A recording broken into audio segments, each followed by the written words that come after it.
If the ownership of this house isn't transferred to me, I'm contemplating a divorce.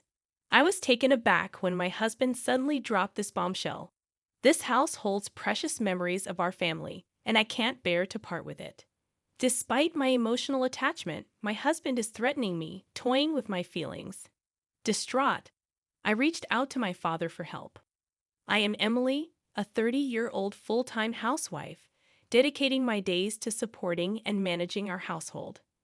I married John 2 years ago, and since quitting my job after marriage, my husband has been the breadwinner.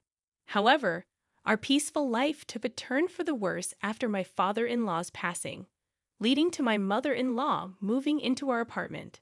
Surprisingly, I was informed about my mother-in-law's move the day before she arrived. Nonchalantly, my husband announced her impending arrival as if it were the most natural thing.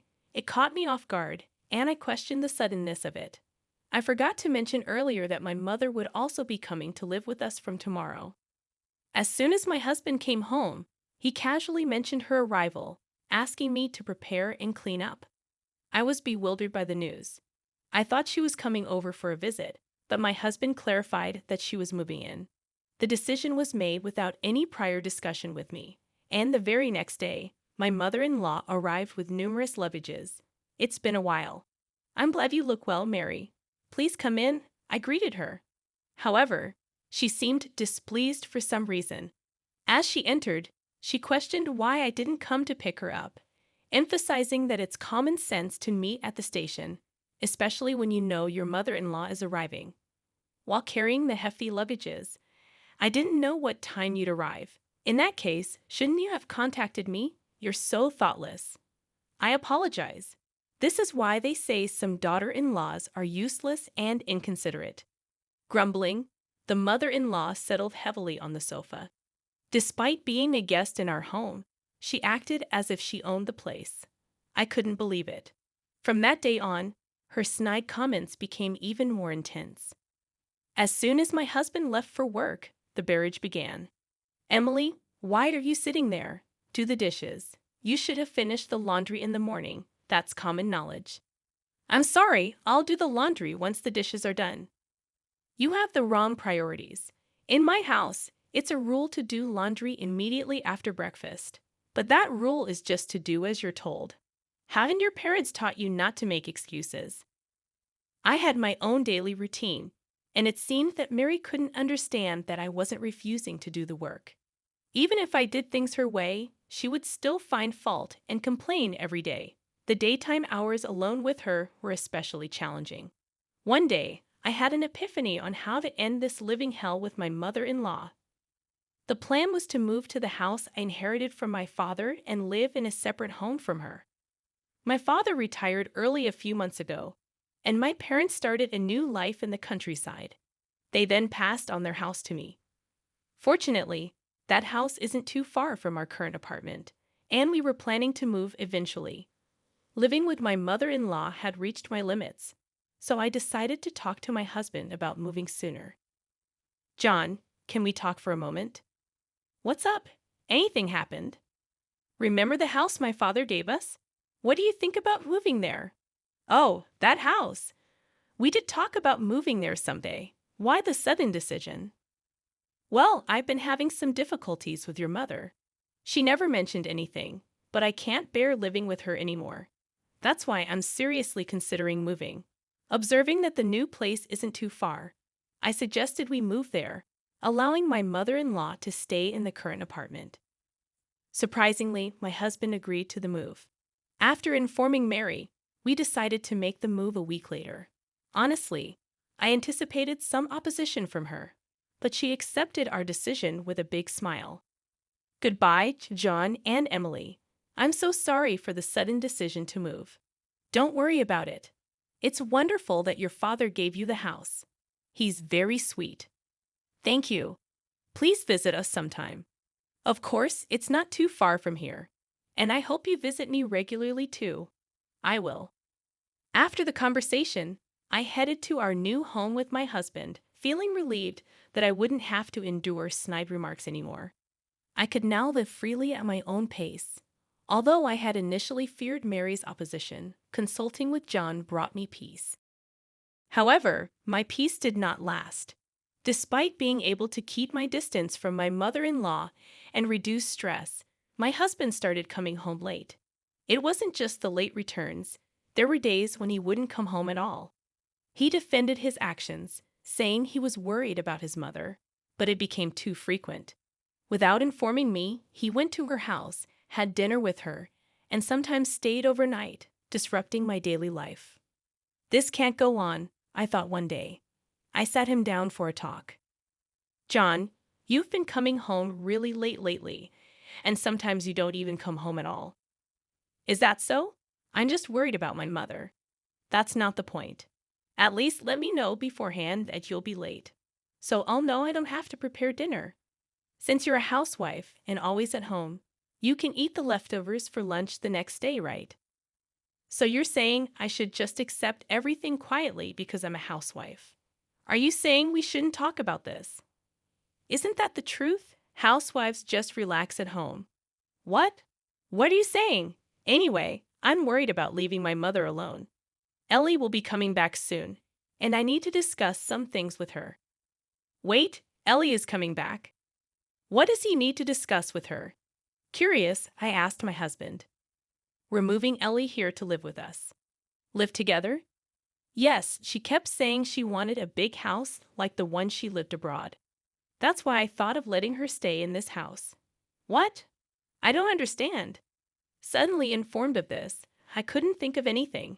Is my sister-in-law going to live in this house? I had barely escaped from Mary's constant complaints, and now his sister, Ellie, was going to live in this house. I couldn't wrap my head around it. This was the house I inherited from my father. It felt unnatural. It's the only big house that would satisfy Ellie, my husband argued. The apartment where we used to live is now where my mother stays, and it's too small for 4 people. But I never intended to live with Ellie. I don't plan to live together either. I intend to give this house to Ellie, my husband declared. What? Why? Because we plan to move back with my mother. Ellie can use this house freely, he explained. I was taken aback by my husband's unreasonable proposal and felt like fainting. Despite my repeated insistence that I had no intention of living with my mother-in-law, my husband eventually became furious. Can't you be a little more considerate? You can live because of me, so just do as I say. Enough is enough of your jokes. This house is precious to me, inherited from my father. Why should I give it to Ellie? Such a wonderful house is wasted on you, isn't it? I've already told Ellie that I've got her a large house. It's too late to say otherwise now. I wasn't consulted in any of this decision. Either way, I can't accept it. You're always complaining. Enough. Calm down and think. I'll go back to my mother's for a while. My husband angrily slammed the door and left. Left alone in the room, tears streamed down my face. I couldn't understand why my husband decided everything on his own. It's unimaginable that he intends to give away the house I inherited from my father to my sister-in-law. Every day, my husband sent me messages asking if I had calmed down and to come back soon. Each time, I had to firmly tell him that I had no intention of agreeing. Then, one day, he said something shocking over the phone. Hey, Emily, when will you come here and live with me? Stop nagging. I've said it so many times. I have no intention of living with Mary. Moving there and giving this house to Ellie. I've already told Ellie. Stop being selfish. She might be coming back this week, so there's no time. Why should I give up my house for your family? I inherited this house from my father. Don't decide on your own. Who do you think you're talking to? Even my mother is furious. I'm at my wit's end. That's not my problem. You're ignoring my feelings, I responded. My husband let out a big sigh over the phone, clearly frustrated. Then he said something shocking. If you can't listen to me, then let's divorce. Hand over the house to Ellie. Leave by tomorrow. At that moment, my love for my husband quickly faded. Threatening me with the word divorce was utterly despicable. I couldn't possibly forgive him for using divorce as a threat without considering someone's feelings. I couldn't allow these people to have their way. Burning with anger, My husband continued to speak with a triumphant and dominating tone. Listen, if you don't leave by tomorrow, I'll really divorce you. That it? Wait, are you serious? Of course I am. You don't have a choice. What will you do if you, a housewife, get divorced? You can't survive. Enough, I get it. Good. Hurry up and move over here. My mother is looking forward to disciplining you. He hung up the phone with a confident tone, thinking I would do as he said. After that call, I made up my mind and decided to seek help from my father for a plan. The next day, everything was ready for the move. I replied calmly when asked, "By the way, I'm curious about when Ellie will be back." "She'll be back tomorrow." "Why are you so obsessed with Ellie?" "Between you and me, she seems to have made a lot from stock investments." "I see. So if you provide her with a house, maybe you can ask for financial help." "That's so like you. Anyway, you need to leave that house by today. It's inconvenient for all of us." "Don't worry. I've already moved." "What? What do you mean?" My husband seemed genuinely surprised. "I knew it. You don't want to divorce me, do you?" "Naturally. Without an income, you can't survive. But all of this is coming to an end. We're still married now, so that's why we're talking." "Wait, what? I can only think about divorce now." My husband was clearly shaken by my words. "You promised to move out of that house, right, and live with me. But you've already moved? What are you saying? Of course, I won't live in a house with a husband who decides everything on his own and a bullying mother-in-law." "Why are you including me? You promised to move out for Ellie." "I said I've already moved, didn't I?" "I did as you said. Enough with the jokes. Where are you now?" My husband's tone was panicky, and he was clearly losing his cool. "Actually, I'm at my parents' house." "Why?" "I moved to my parents' rural home. I don't plan on returning to where you guys are." "You should have told me that sooner." My husband replied with a hint of relief in his voice. "If I could just give that house to Ellie, it doesn't matter where you live. It would require $3,300,000. $3,300,000. I put the house I inherited from my father up for sale.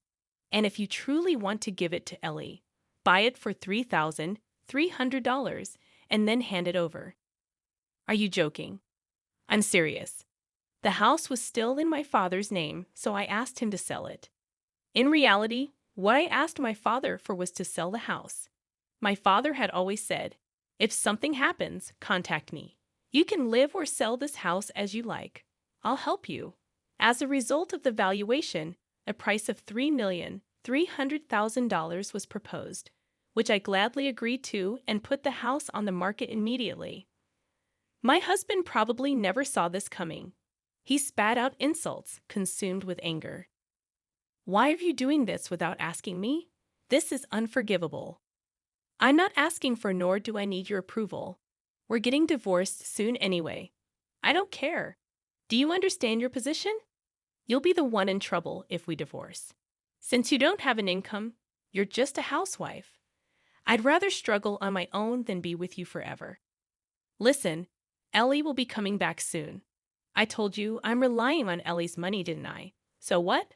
Like I said, if you want to let dear Ellie live in that house, just buy it for $3,300,000. That is if you can." "What? That's impossible." "If Ellie has made a lot of money from her investments, I don't see why she can't afford it." "I don't know how much she made, but that's too much. She can never afford it." My husband was all excuses with no hint of an apology, maintaining his domineering attitude.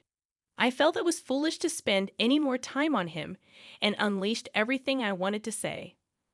"I'm done with you and this ridiculous mess. Did you think threatening divorce would make me give up the house? If you thought being a housewife meant I'd do whatever you say, you're so wrong. Hey, let's calm down and talk." "I am calm. Isn't it you who's panicking? I won't be controlled by you or your family anymore. Stay out of my life. Go to hell with your beloved mother, you mama's boy." I shouted loudly enough for the whole neighborhood to hear, then abruptly hung up the phone. Of course, I'd had enough of these insane calls from my husband, so I blocked his number. I immediately consulted my lawyer and decided to request a divorce. It took some time, but the divorce was finalized, recognizing my husband's fault. He and Mary still live in that apartment. As for Ellie, they couldn't provide the large house she wanted, and she was furious, claiming this wasn't the deal, and made a U-turn back overseas. My ex-husband's plan to seek financial assistance from his successful sister fell through. And now he seems to be struggling financially, having to pay me alimony and support his mother.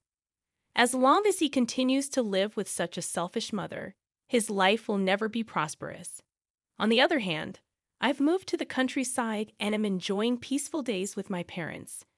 I recently started a clerical job at a small company introduced by a neighbor.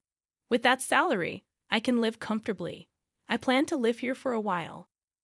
I want to be by my parents' side as much as possible to repay the kindness they show me.